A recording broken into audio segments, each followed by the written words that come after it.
Today I'm going to be discussing compulsive gambling and the health effects that it has on those who are compulsive gamblers and cannot stop gambling.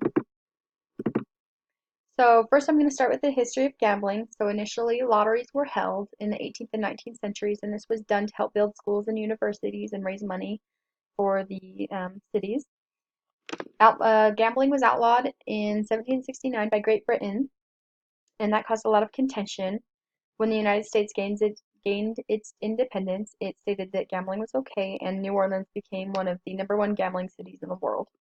After that, during the time around Prohibition, gambling was outlawed in the United States. However, lots of illegal gambling still took place during this time. Gambling was first legalized in Nevada after the stock market crash of 1929 to help raise some money due to that stock market crash. Gambling exploded then in the 1970s, and New Jersey followed Nevada's example and legalized gambling, and then many states followed and legalized gambling. So there are a lot of health disparities among compulsive gamblers, and these are the ones that I found. So family dysfunction, suicide and suicidal ideation, alcohol and drug abuse, psychiatric conditions, financial troubles, and criminal behavior. And these all have negative effects on health. And we will discuss these more as the presentation continues. So as far as the percent of individuals that are addicted to gambling, I couldn't really find any information about the local population and the percentage of those that gamble in the local area. However, in Utah, according to the National Council on Problem Gambling, 2.2% of individuals, or 46,653 people in Utah, have a gambling problem. Compared to the national average, 2.6% of the U.S. population are compulsive gamblers. That may not seem like a lot, but when you take the entire population, that ends up being about 10 million people. And in fact, compulsive betting behavior costs about $6 billion per year in the United States. According to the Washington University at St. Louis, they conducted a study, and they said that 1.6 billion individuals gamble yearly, with 4.2 billion individuals gambling at some point in their life. Of these, 4 to 6% are considered compulsive gamblers.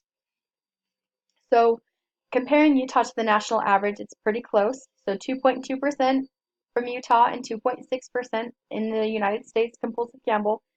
And this is surprising because Utah is only one of two states that have outlawed gambling. Hawaii is the other state to have outlawed gambling. However, I assert that to the fact that sports betting still continues. There's private gambling, and Wendover is only a 3-hour drive away, and Las Vegas is a 6-hour drive. So compared to many other states, we actually have closer gambling facilities, although gambling is outlawed in the state. So from the Healthy People 2020 social determinants of health, they had 5, and I chose 3 social determinants of health that I think could be barriers for compulsive gamblers. The first is economic stability. Money is necessary for health. If you don't have money to buy your prescriptions, or money to go to the gym, or pay your copay, or if you don't have insurance, you need money to pay for your appointments, then your health is going to suffer.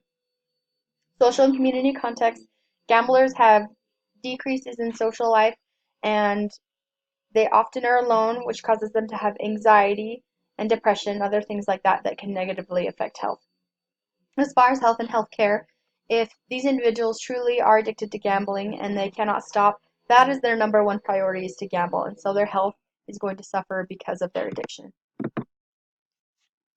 So these are compared to the normal population that are not compulsive gamblers, and these are specific concerns.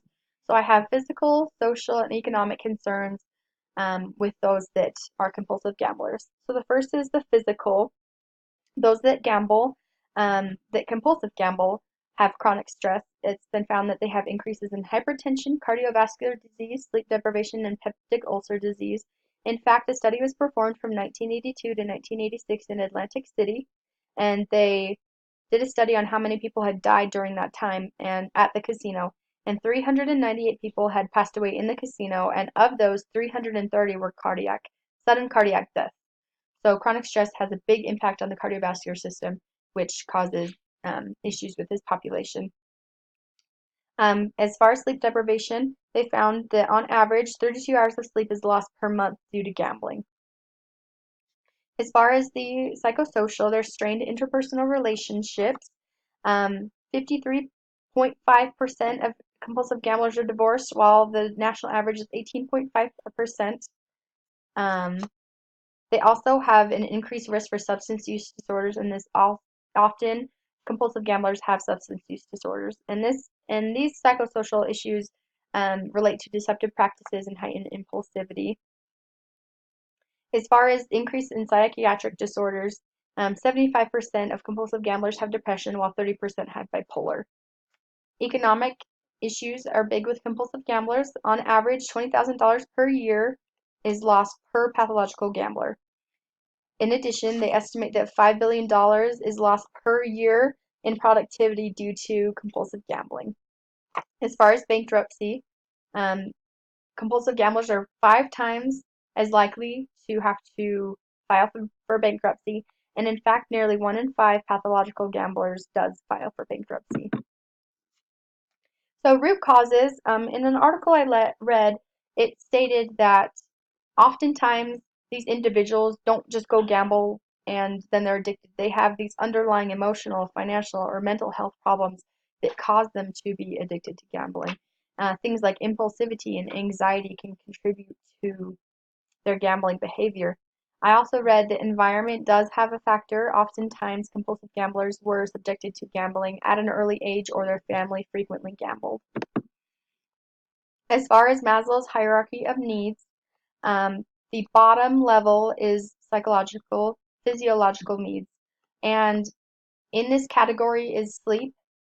And so, as discussed, sleep tends to be an issue with compulsive gamblers. And so, in Maslow's hierarchy of needs, they assert that you have to meet the bottom levels before you can meet the top levels. So they may be able to meet the physiological level, but if they have sleep issues, then they can't meet the bottom level. So at that point, they would be unable to meet safety, love and belonging, self-esteem, and self-actualization, making functionality for this population very low. Discussing the physiological level of Maslow's hierarchy, sleep is one of the biggest issues. Johns Hopkins did a study and they found that sleep deprivation can cause increases in obesity, cancer, heart disease, and blood pressure. So as discussed, substance use disorder is a comorbidity often with compulsive gamblers. So it leaves people at an increased risk for hepatitis C and HIV. 13 million people in the world inject drugs, and 1.3 million live with HIV. 67% of people that inject drugs have hepatitis C. So, sexually transmitted diseases could be an issue with this population. Compulsive gamblers are more likely to engage in sexual behavior at an earlier age. In fact, they found that 43% of compulsive gamblers had had sex by age 13, while the national average is 28. And they're more likely to participate in unprotected sex, so they're more likely to get a sexually transmitted disease. So it's been found that gambling is associated with decreased physical health. Gamblers rated themselves as having a poor or fair self-rated health assessment than non-compulsive gamblers. There's an increase in using sleeping pills due to the insomnia. And then chronic stress has many negative effects on the body, such as cardiovascular disease and hypertension. Self-harm is an issue with this population. 17 to 24% of compulsive gamblers attempt suicide, and 2/3 of Gamblers Anonymous members have contemplated suicide. Las Vegas and Atlantic City have the highest suicide rates in the nation. And that's not an actual known causation, it's just an interesting fact. As far as violence, compulsive gamblers are more likely to initiate violence and others to receive violence themselves. 65% of problem gamblers stated that they had participated in intimate partner violence, and the chance of child abuse, severe child abuse, increased quite a bit in compulsive gamblers.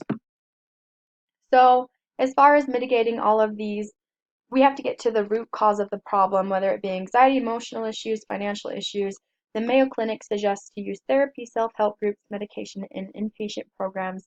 Using all these tools, we can better help compulsive gamblers to fight their addiction and fight the underlying issues that have caused them to go down this road. Hopefully, then they will be able to increase their health and wellness by treating their gambling and underlying issues. And then we have preferences.